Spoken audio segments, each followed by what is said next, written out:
The first lesson today comes from Jeremiah 30, verses 7 through 9, the contemporary Tanakh.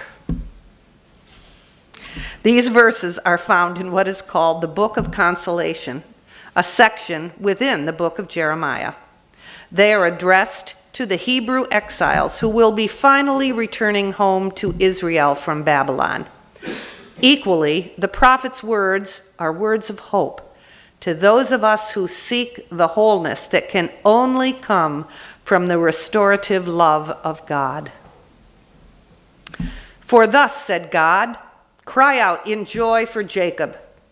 Shout at the crossroads of the nations. Sing aloud in praise and say, save, O Eternal One, your people, the remnant of Israel. I will bring them in from the northland, gather them from the ends of the earth, the blind and the lame among them, those with child and those in labor. In a vast throng they shall return here. They shall come with weeping, and with compassion will I guide them. I will lead them to streams of water by a level road where they will not stumble. For I am ever a father to Israel. Ephraim is my firstborn.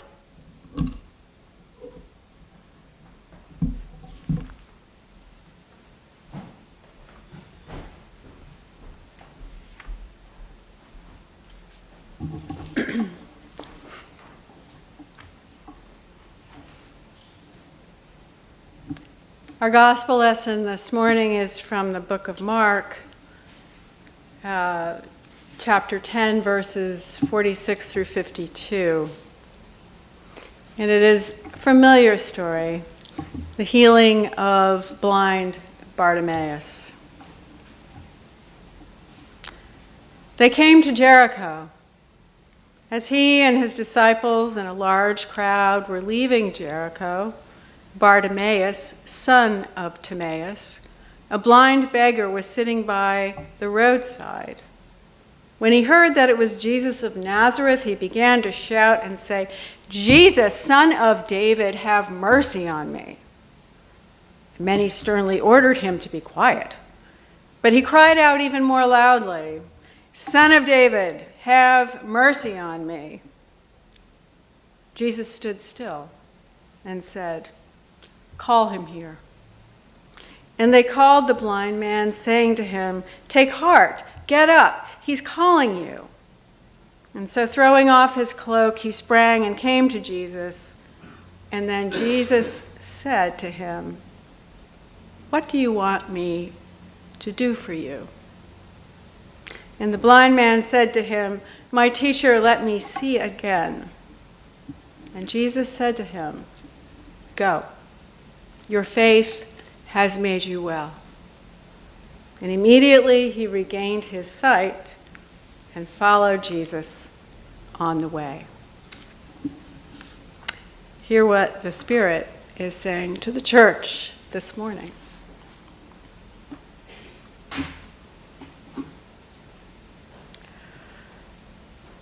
I'd like you to imagine that you are one of Jesus' disciples.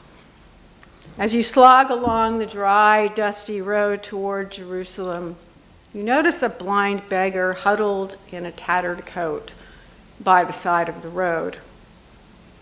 You are in Jericho, a town only a few miles from your destination, Jerusalem. You have spent the night sleeping in crowded quarters with 12 others. There is little water, there is no change of clothing, and the heat is unrelenting. Last night you were told once more that you are to be the servant of all, not destined to sit at the right and the left hand of the teacher.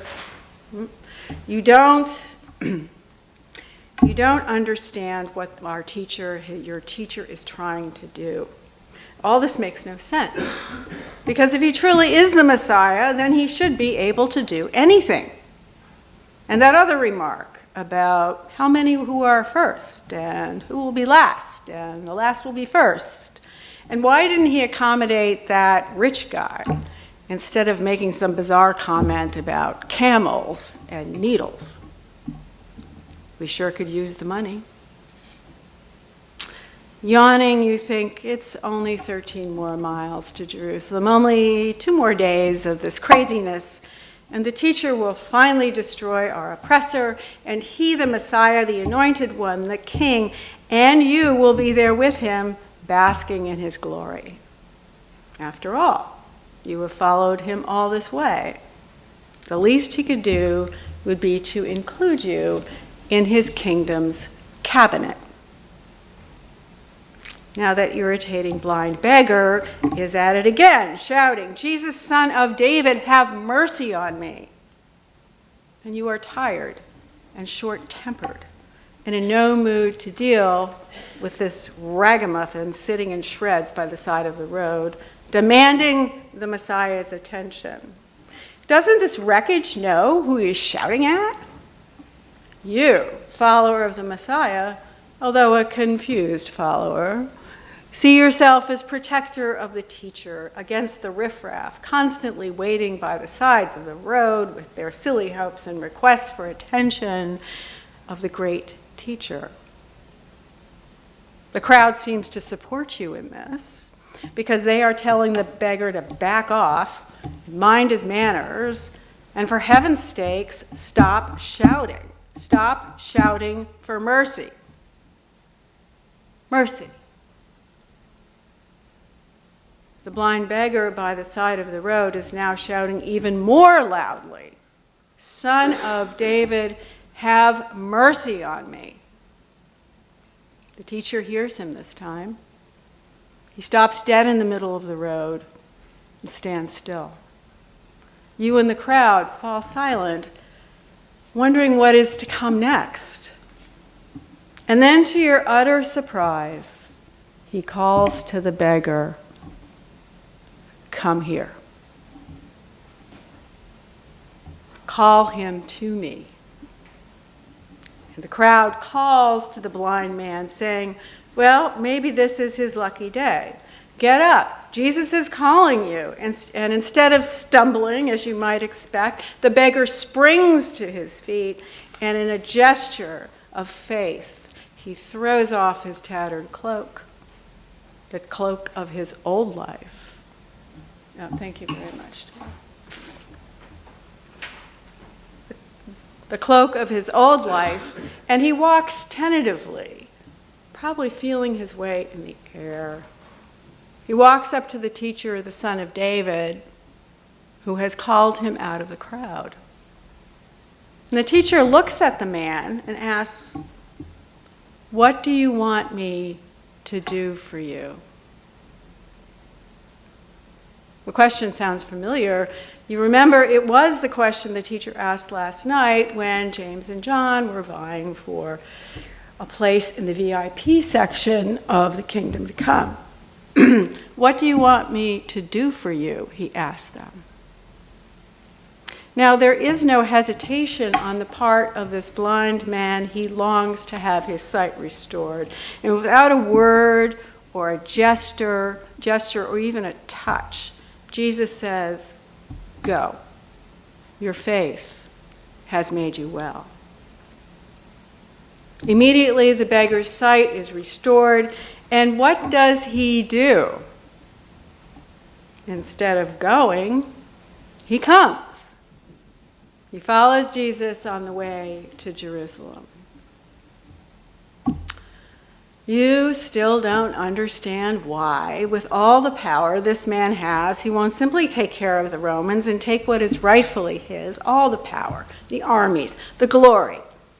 And instead, he stops to engage beggars, peasants, widows, and outcasts. He sends the self-satisfied away and calls the afflicted to be healed. He talks about suffering and dying. You shake your head and you keep walking toward Jerusalem.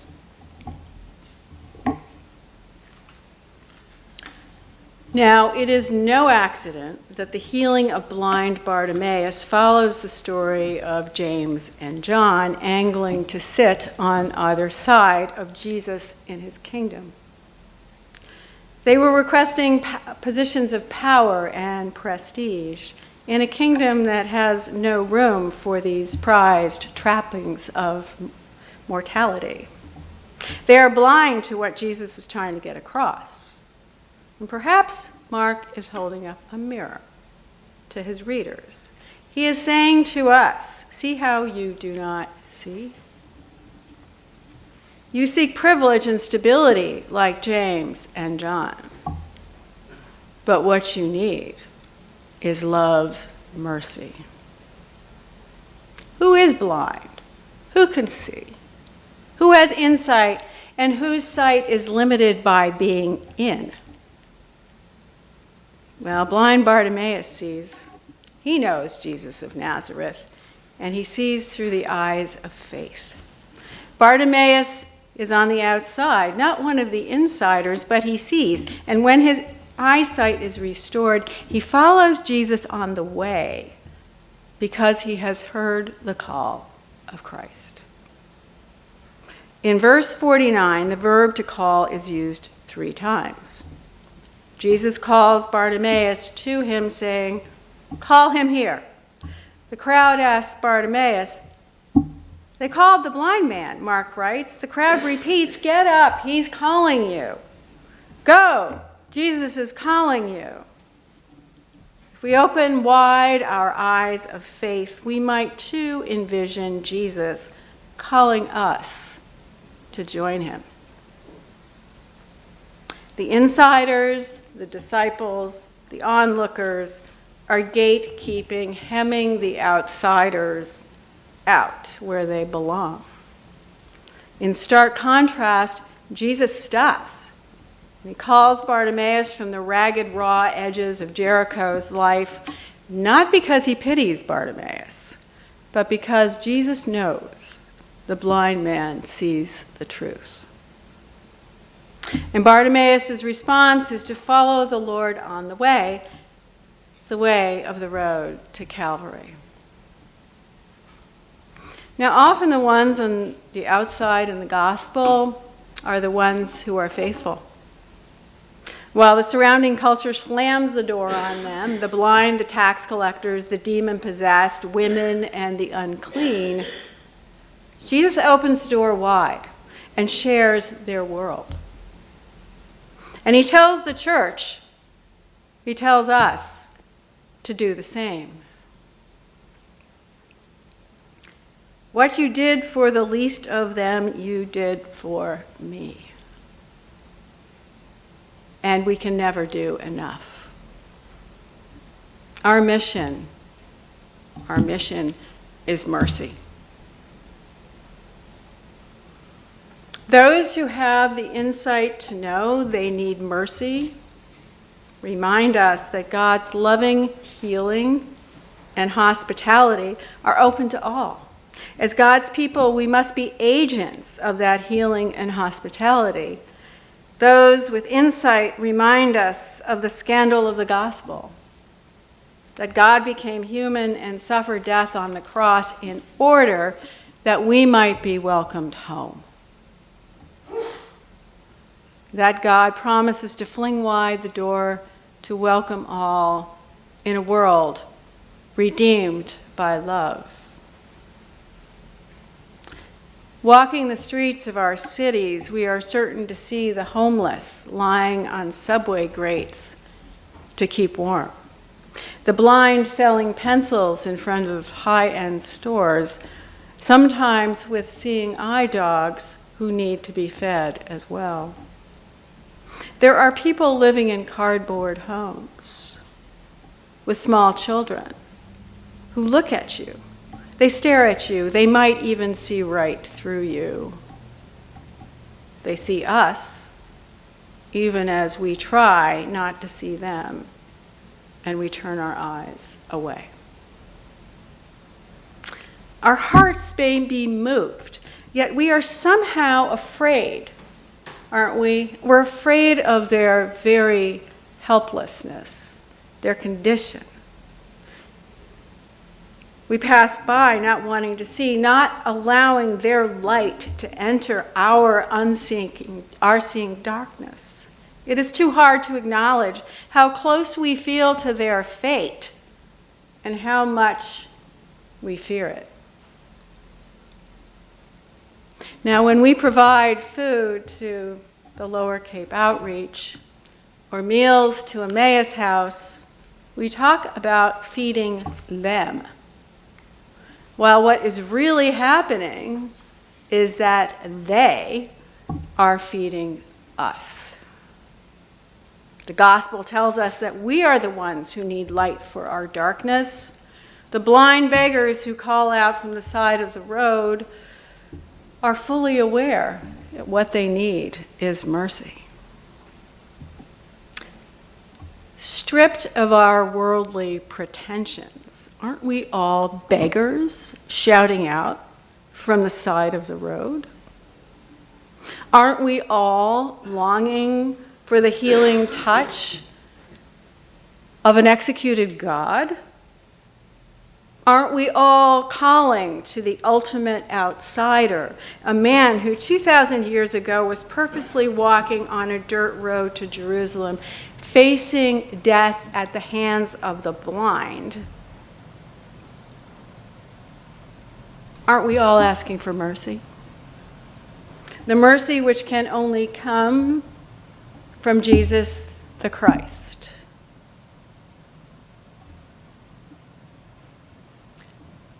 Listen carefully. Jesus is calling. And he is asking each of us, what do you want me to do for you? The question is, how will we respond? Amen.